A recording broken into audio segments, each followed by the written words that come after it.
सुप्रभातम छात्राः। मैं अंजनी कुमार झा आज पाठ 3 पर चर्चा करेंगे, जो कि उपकारकाः वृक्षाः है। आशा करता हूँ आप सभी लोग ग्रीष्म के अवकाश में ठीक ही होंगे और पढ़े हुए पाठों को स्मरण कर रहे होंगे, दिए गए गृह कार्य को भी संपन्न किया होगा। तो पुनः हम लोग पाठ 3 पर आज चर्चा करेंगे।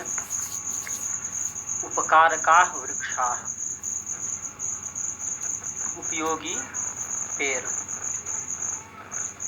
वृक्षों का हमारे जीवन में बहुत बड़ा उपयोग है। वृक्ष हमारे जीवन के आधार हैं, इसी के विषय में हम लोग आज चर्चा करेंगे। तो सबसे पहले पाठ में, क्योंकि पाठ संस्कृत में दिया गया है, तो उसके प्रोनाउंसिएशन को, उच्चारण को हम लोग देखेंगे किस प्रकार से इसका उच्चारण किया जाएगा। पाठ में आए जो सेंटेंस हैं, वाक्य हैं, वाक्यों को देखेंगे। वृक्षाः अस्माकं जीवनस्य आधाराः सन्ति, एते भूमेः उद्भवन्ति, एतेषां मूलानि पृथिव्यां दूरं दूरं ततानि भवन्ति। मूलानाम् उपरिष्टात् वृक्षस्य प्रकाण्डः भवति, प्रकाण्डात् शाखाः उद्भवन्ति, शाखाभ्यः प्रशाखाः सम्भवन्ति, एतासु प्रशाखासु एव पत्राणि पुष्पाणि फलानि च भवन्ति।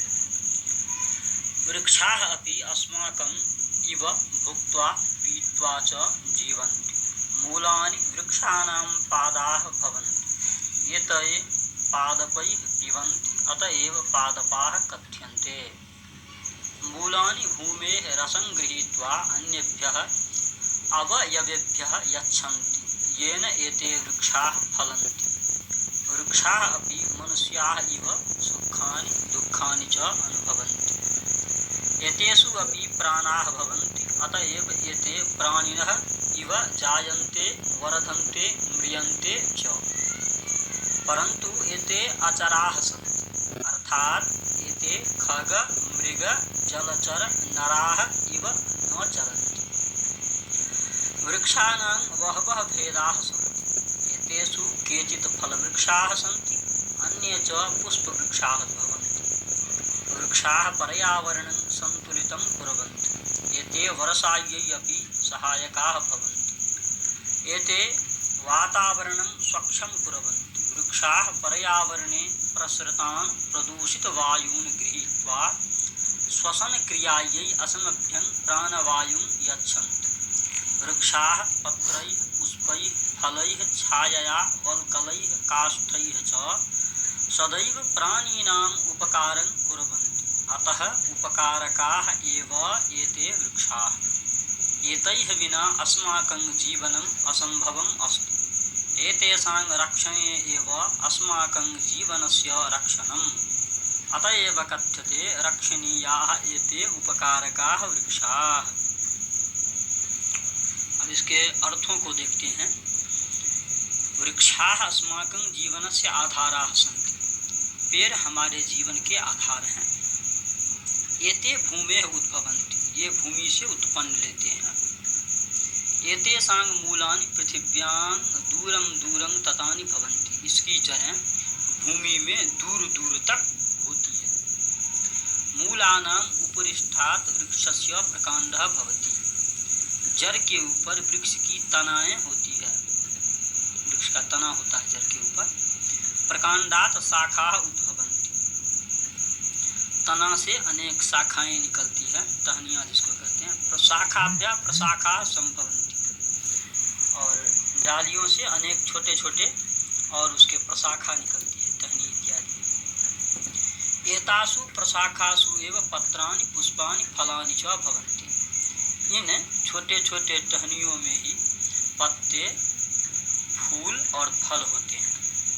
आपने पेड़ों को तो देखा होगा, पेड़ में इसी प्रकार से होते हैं, पत्र, पुष्प, फल, तना, जड़। वृक्षाः अपि अस्माकं इव भुक्त्वा पीत्वा च जीवन्ति, पेड़ भी हमारी तरह ही खाते पीते और जीते हैं। मूलानि वृक्षाणां पादाः भवन्ति, जड़ पेड़ों के पैर होते हैं। एते पादैः पिबन्ति, ये पैर से पीते हैं। अतएव पादपाः कथ्यन्ते, इसीलिए पादप कहलाते हैं। पेड़ को पादप क्यों कहा जाता है? क्योंकि ये पैर से पीते हैं। पैर इनका क्या है? इनका मूल है, जड़। इनके जड़ को ही इनका पैर कहा गया है और ये पैर से जल को पीते हैं, इसीलिए इसे इन्हें पादप कहा जाता है।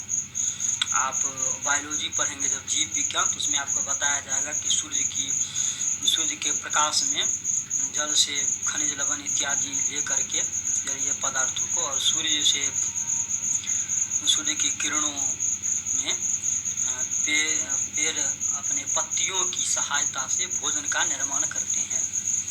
ठीक है, तो यहाँ उसी बात को दर्शाया गया है कि ये पैर से पीते हैं, इसलिए पादप कहलाते हैं।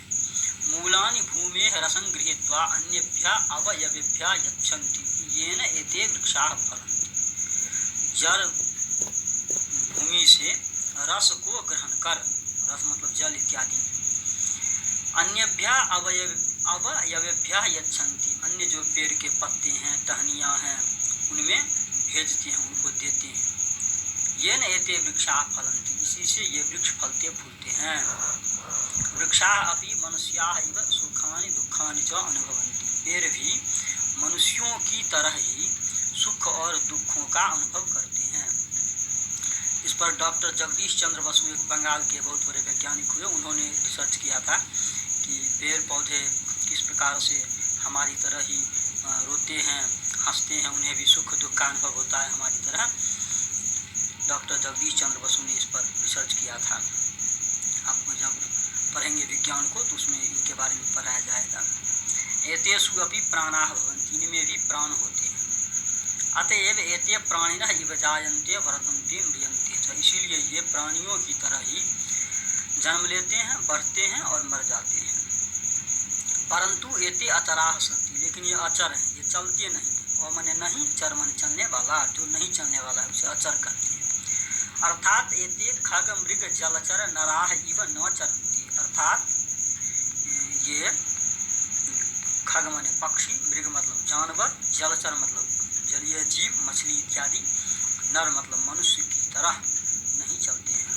नर इव, मनुष्य की तरह, न चरन्ति, नहीं चलते हैं। वृक्षाणां बहवः भेदाः सन्ति, पेड़ के बहुत सारे भेद हैं, प्रकार हैं। बहुत प्रकार के पेड़ होते हैं ना, आम के,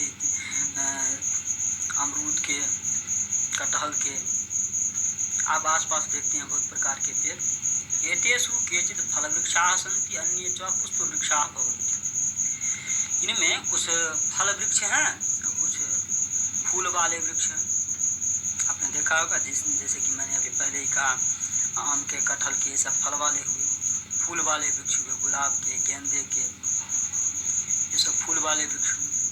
और कुछ कांटे वाले भी होते हैं, नागफनी इत्यादि को आपने देखा होगा। वृक्षाः पर्यावरणं संतुलितं कुर्वन्ति, पेड़ पर्यावरण को संतुलित करते हैं। संतुलित करते हैं मतलब उनको संतुलन में बनाए रखते हैं। उनमें जो अनेक प्रकार की गैस है उसके बीच संतुलन, जैसे हमारे लिए प्राणवायु ऑक्सीजन अत्यंत आवश्यक है, तो ऑक्सीजन की मात्रा को बनाए रखते हैं। पर्यावरण कहते हैं परितः आवरणम पर्यावरणम, हमारे चारों तरफ जो आवरण है, जिसके बीच में हम रहते हैं, वही है पर्यावरण। हमारे चारों तरफ के परिवेश को ही पर्यावरण कहा जाता है। एते वर्षायै अपि सहायकाः भवन्ति, ये वर्षा में भी सहायक है। वर्षा के होने में पेड़ की सहायता अत्यधिक है। एते वातावरणं स्वच्छं कुर्वन्ति, ये वातावरण को स्वच्छ करते हैं, पवित्र करते हैं। वृक्ष की हवाएं, वृक्ष से जब हवाएं चलती है, वायु का वेग जब इनसे चलता है तो वातावरण को यह शुद्ध कर देता है। इससे जब अनेक प्रकार की गैसें निकलती है, जैसे कि कार्बन डाइऑक्साइड को लेते हैं, ऑक्सीजन को छोड़ते हैं, तो वातावरण को स्वच्छ करते हैं। वृक्षाः पर्यावरणे प्रसृतान् प्रदूषित वायुन् गृहीत्वा श्वसन क्रियायै समर्थं प्राणवायुं यच्छन्ति, पेड़ पर्यावरण में फैले हुए गंदी वायु को ग्रहण कर, गंदी हवाओं को ग्रहण कर श्वसन क्रिया के लिए हम लोगों को प्राणवायु देते हैं। प्राणवायु ऑक्सीजन को कहा जाता है, ऑक्सीजन देते हैं। वृक्ष क्या करते हैं? वायुमंडल में फैले गए जितने भी गंदे वायु हैं, कार्बन डाइऑक्साइड इत्यादि, उसको ग्रहण करके हमारे लिए जो अत्यंत उपयोगी है प्राणवायु ऑक्सीजन, उसे हमें देते हैं। वृक्षाः पत्रैः पुष्पैः फलैः छायया वल्कलैः काष्ठैः च सदैव प्राणिनाम उपकारम कुर्वन्ति। पेड़ पत्तों, फूलों, फलों, छाया और अपने छाल तथा काष्ठ से मनुष्यों की सदा उपकार करते हैं। पेड़ हमें क्या क्या देता है? पत्ता देता है। पेड़ के पत्ते से भोजपत्र इत्यादि बनाए जाते हैं, भोज में जो आप खाते हैं। आजकल प्लास्टिक वाले चलने लगे, पहले वही चलते थे। पहले लोग वृक्षों की छाल से वस्त्रों को बनाते थे। फल को फल तो खाते ही हैं हम आप, उनसे छाया, गर्मी के दिनों में वृक्ष के नीचे छाया भी मिलती है। और ये काष्ठ भी देते हैं, जैसे घर के खिड़की, दरवाजे इत्यादि बनते हैं, बेंच टेबल जिस पे आप स्कूल में बैठे रहते हैं, वो सब तो पेड़ से ही हमें प्राप्त होते हैं। अतः उपकारका एव एते वृक्षा, इसीलिए ये वृक्ष जो है हमारे लिए अत्यंत उपयोगी है। एतैः विना अस्माकं जीवनम असंभवम अस्ति, इनके बिना हमारा जीवन असंभव है। इमेजिन कीजिए, पेड़ एक भी ना हो तो क्या हमारा जीवन है? क्योंकि पेड़ ना होगा तो ऑक्सीजन नहीं होगी, और ऑक्सीजन नहीं होगा तो बिना श्वास लिए कोई व्यक्ति जीवित रह सकता है क्या? बिना भोजन पानी के तो आप कुछ दिन जीवित रह सकते हैं, लेकिन बिना श्वास लिए हुए, बिना ऑक्सीजन शरीर में गए हुए आप जीवित नहीं रह सकते हैं। एतेषां रक्षणे एव अस्माकं जीवनस्य रक्षणम्, इसीलिए इनकी रक्षा करने में ही हमारी रक्षा है। अतएव कथ्यते, इसीलिए कहा गया है रक्षणीयाः एते उपकारकाः वृक्षाः, इन उपयोगी वृक्षों की रक्षा करें। ये रक्षा करने योग्य हैं उपयोगी वृक्ष, इसलिए इनकी रक्षा करें। धन्यवाद।